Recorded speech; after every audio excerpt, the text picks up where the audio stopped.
Hello বন্ধুরা, good morning. সবাইকে আমার আরতি বিকাশ ব্লগে তোমাদের সকলকে স্বাগত জানিয়ে শুরু করছি নতুন আরেকটি ব্লগ। তো তোমরা সবাই কেমন আছো অবশ্যই সেটা জানিও।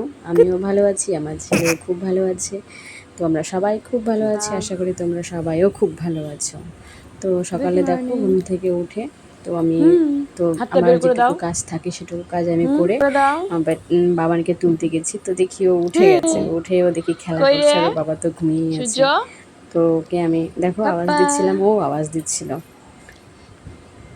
বলো গুড মর্নিং। আমার সঙ্গে খেলা করছিলাম। তো ও গুড আমার মর্নিং সঙ্গে পাপ্পা। খেলছিল। ও ভাবছে আমাকে কেন উঠাচ্ছে না।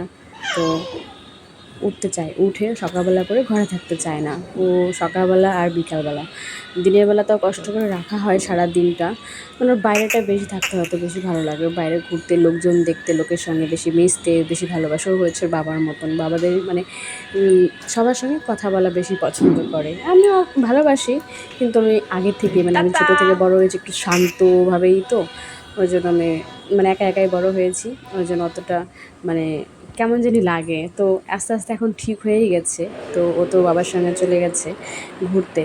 আর দেখলে তো তোমরা যে আমি নিতে যাচ্ছিলাম, ও কিন্তু আমার দিকে আসছিল না। ও কিন্তু বাবাকে পেয়ে গেছে, আর ও জানে যে ও বাবা এখন ওকে ঘুরতে নিয়ে যাবে। তো ওই জন্য ও বাবার সঙ্গে ঘুরতে চলে গেছে, আমার দিকে আর ঘুরে দেখছে না। ভাবে মা আমাকে তো ঘুরতে নিয়ে যায় না বেশি, তো মায়ের দিকে আর যাবোই না। তো ওদেরকে তো বের করে দিলাম। তারপরে আমি স্নান টান করে ফ্রেশ হয়ে তারপরে একটু চাটা করে খেয়ে টেয়ে নিলাম। নিয়ে তারপরে ছিল ফ্রিজে ইলিশ মাছ। তো মাছটা আনা হয়েছিল গতকালকে। তো গতকাল ছিল মঙ্গলবার। তো মঙ্গলবার তো আমরা মাছ খাই না, মাছ মাংস খাই না। সোমবার মঙ্গলবার আমাদের টোটালি নিরামিষ থাকে। তো আমরা মাছটা খাইনি, ফ্রিজে রেখে দিয়েছিলাম। আর মাছটা কিন্তু বেশ বড় সাইজের ছিল। মাথাটা দেখে নিশ্চয়ই বুঝতে পারছো যে মাছটা কত বড় সাইজের হবে। আর যে মাছের দাম মানে বলাই খুব কষ্টের, যে মানে খুবই কষ্ট করেই খেতে হয়েছে আমাদের মতন মধ্যবিত্ত মানুষদের জন্য। এটা খুবই বেশি দাম, 1500 টাকা কিলো ইলিশ মাছ, ভাবা যায়?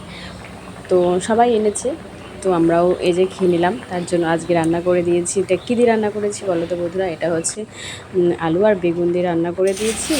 আর ইলিশ মাছের মাথা দিয়ে একটু কচুর শাক, বাঙালির তো প্রিয় খাবার না কচুর শাক। ইলিশ মাছের মাথা হলেই কচুর শাক খেতেই হবে, আর কিছু কথা হবে না। তো বেশি কিছু আইটেম করিনি, তো জানি যে ইলিশ মাছের তেল থাকবে। তো ইলিশ মাছের তেল, কচু ঘন্ট আর মাছের ঝোল, বাস যথেষ্ট খাবার হয়ে গেছে। এদিকে তো আমি ভাতটাও তো নামিয়ে নিয়েছিলাম, অতটা ক্যামেরা দ্বারা সম্ভব হয় না একা হাতে। তো যেটুকু পেরেছি সেটুকুই তুলে নিয়েছিলাম। তো রান্না টান্না করে সব নামিয়ে রেডি করে রেখে দিয়েছি। তো দেখলাম ব্যাটা ঘুমাচ্ছে, এখনও ওঠেনি, বাবানটা আমার ঘুমাচ্ছে। তো ভাবলাম এসে যদি তাহলে কয়েকটা কাপড় ধুয়ে নিই, মানে কয়েকদিন মেঘলা মেঘলা ছিল, তো অনেকগুলো কাপড় জড়ো হয়ে গেছিলো, বেশ ধোয়া হচ্ছিল না। তো 9:30 বেজে গেছে। আমার না রান্নাটা খুব তাড়াতাড়ি করে নিয়েছিলাম ওর জন্যই, যেন ও উঠে না যায়। তো ও রান্নার জন্য আমাকে টাইম দিয়েছে, কিন্তু ও জানে রান্না হয়ে গেছে বোধহয়, ও উঠেও গেছে। আমি যেই রান্নাটা মানে শেষ করে কাপড় ধুতে গেছি, কাপড়গুলো বের করে নিয়েছি, আর ও এর মধ্যে উঠে গেছে। তো আমি আবার দাঁড়িয়ে দাঁড়িয়ে দেখছিলাম, ওখানে জমিতে হাল চাষতে এসেছিলো ট্রাক্টরটা, ওখানেই দাঁড়িয়ে দেখছি। আর বাস হয়ে গেছে, আমার টাইম শেষ, আমার বেটা উঠে গেছে। তো তারপর ওর সঙ্গে দেখি ও তো আর ঘুমাচ্ছে না, ও তো আর খেলবে এখন আমার সঙ্গে। তো ওকে উঠিয়ে নিয়ে ওর সঙ্গে একটু হাসি মজা খেলে টেলে নিয়ে তারপর ও দিদিভাই আসছিল, সবগুলো ওকে সূর্যর জামা ওকে কাপড়। একটু নিচে নিয়ে গেল, এতদিন ছিল ঘুরতে নিয়ে গেল বৃষ্টি, ওকে একটু, আবার আমরা ও একটাও তো হয়ে গেল। ধুয়ে তারপরে দিতে পারি নাই। ঘুরতে ঘুরতে এসে দেখি একটু ঘুমিয়েও গেছে। এখন তো ওই ধুয়ে ফাঁকে দিয়েছি ওকে সব। ঘুম পাড়িয়ে স্নান টান করিয়ে ঘুম পাড়িয়ে দিয়েছি। ঘুম পাড়িয়ে দিয়ে আমি তাড়াতাড়ি করে জামা কাপড়গুলো শুকিয়ে মানে ধুয়ে শুকোতে দিয়ে দিয়েছি।